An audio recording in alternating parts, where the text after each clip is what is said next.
Well, that was crazy. So, it's kind of warm here at night, and today was a ridiculous day of good and bad and scary and news, trying to get everything ready for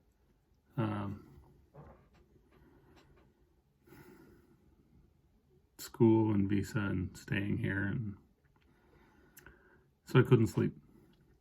And there's a trail in a little tiny park really close to my house, and just recently there's been a tree that fell across it, and it's sort of just exactly impossible to pass on a bike. I can't hop over it because this one's too low, and anyway, and so I've been meaning to go up there and saw that thing down, and it's 1 a.m.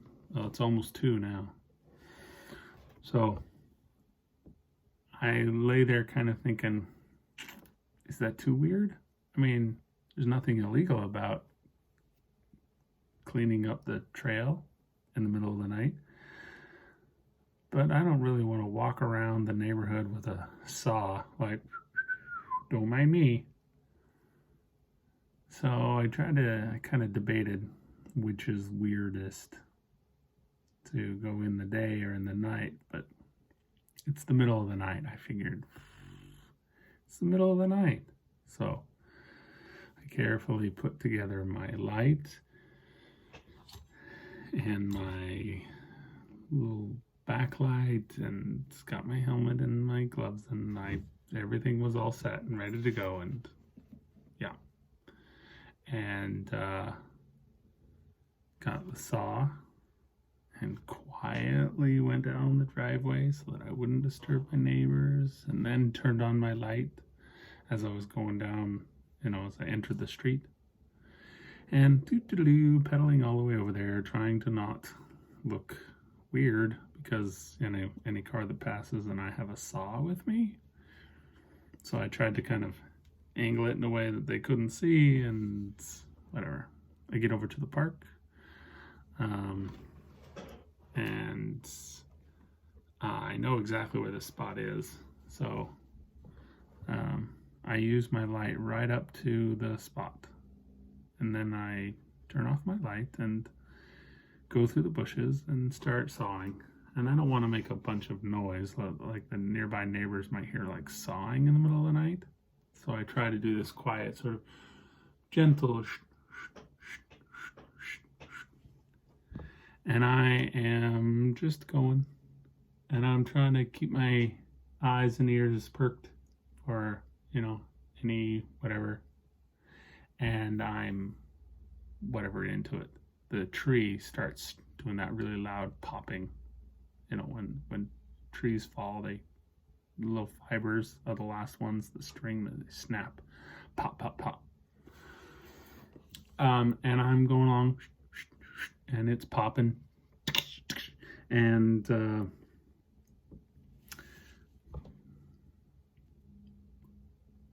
I see a light pop up, a little headlamp, and it's shining all over in my area. And this guy's close by, so I freeze. I become a street performer, one of those Frozen.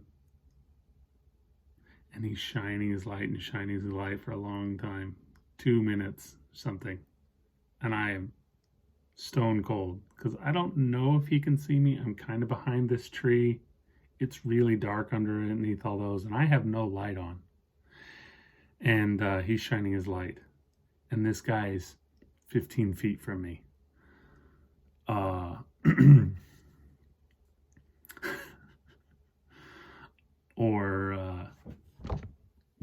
So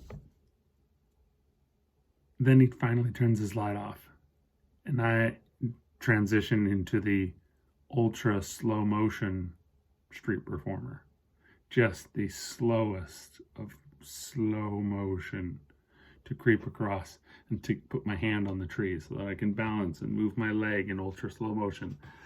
And I get all the way over to where I'm about to exit the plant, light comes back on. I haven't really moved in all this time, in this like 5 minutes. I've only shifted my body and taken one step to reposition. So I'm still kind of hidden, and his light's coming out. And I think, oh man, this is already too weird. This is already like, of course, I should have thought that there's a homeless guy in the park. But right exactly, I mean, like I'm basically in his campsite cutting down the tree that is next to his head. I find that ironic. Crazy. So I am in ultra slow motion, but now I'm free to move a little faster. And he puts it down, and I stay in ultra slow motion until I get past this kind of one branch.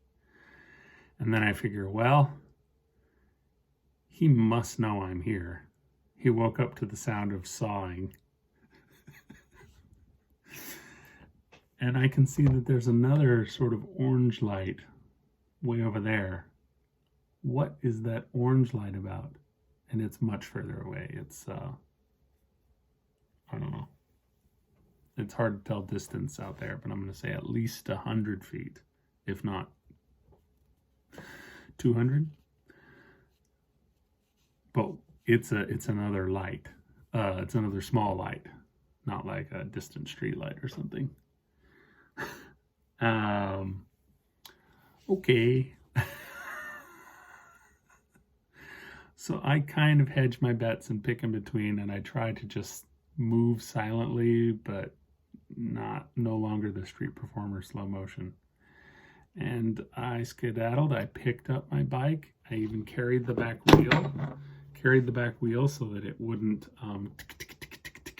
with the, and tried not to stomp my feet. I tried to roll and gently kind of until I was, and I'm doing this all on memory because this is so dark that I can see, if there's a giant tree, I don't know. I'm just, trying to use my night vision as much as possible to guess my way out. And if I bump into a tree, then maybe I'll turn on my light and run or race.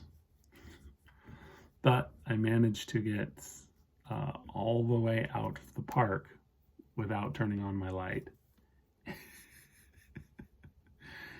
That was a weird day, a weird moment. Anyway, now it's 2 a.m. and I've had my little adventure. Unfortunately, the tree is not cut down. It's still there. I probably got halfway through. So tomorrow during the daylight, I guess I'll go back through and bring my saw with me during the daylight, because apparently it's a campsite at night. I do find it ironic that park is one of the parks I considered when my first plan to come here was to be homeless. I considered that park as a good spot, but I would have had a way better campsite than that one. That's right next to the main trail. So maybe it's just not a thing. Maybe the forests are so dark here. It's very Lord of the Rings dark because the trees are tall and thick. And so what kind of crazy person goes through the park at night?